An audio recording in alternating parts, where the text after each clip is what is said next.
So hello everyone, welcome to my another video. So we'll be discussing about SHEEHAN syndrome. So let's cover up this topic.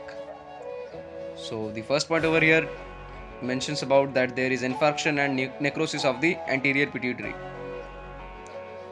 I repeat, there is infarction and necrosis of the anterior pituitary. And there's a question mentioned over here that why are pregnant patients more susceptible to this condition?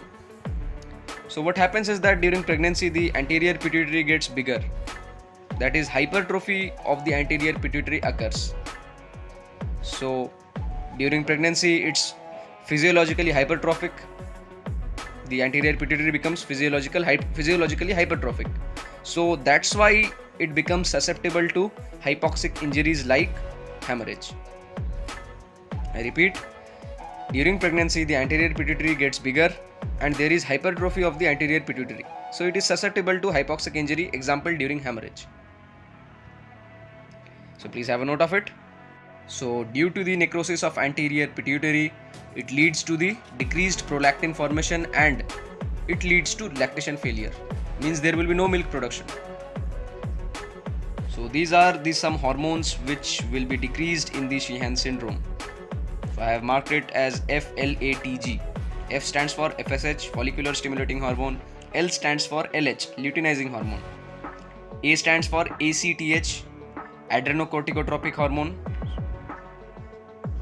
T stands for TSH, that is thyroid stimulating hormone, and G stands for GH, growth hormone. So please have a note of it. More important point over here, that patients will have hypotension due to reduced ACTH production by the anterior pituitary. As we looked at this point that these 5 hormones are deficient, means these hormones are decreased in the SHEEHAN syndrome disease. So ACTH is one of them, adrenocorticotropic hormone, and due to this decreased ACTH production, patients suffer from hypotension. I hope it is clear. So amenorrhea is the cause when LH and FSH is decreased in this disease. Then due to decrement in TSH, thyroid stimulating hormone, there is symptoms like fatigue and bradycardia. Due to decrement in growth hormone, there will be reduced body mass. I am repeating it for once again. LH and FSH are less, as we looked earlier too.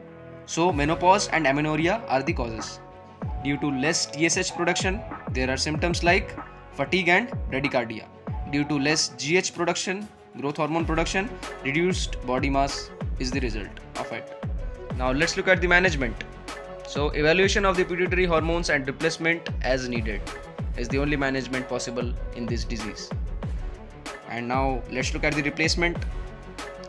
So FSH and LH, follicular stimulating hormone and luteinizing hormone, can be replaced by estrogen. ACTH, adrenocorticotropic hormone, can be replaced by prednisone, and TSH can be replaced by thyroxine. I am repeating it for once again. In the management, there is evaluation of the pituitary hormones and replacement as needed. So talking about the replacement, FSH and LH can be replaced by estrogen, ACTH can be replaced by prednisone, and TSH can be replaced by thyroxine. So please have a note of it. And I hope that you enjoyed the lecture too. So if it is useful to you, please like the video, and if you are new to my channel, please do subscribe to it.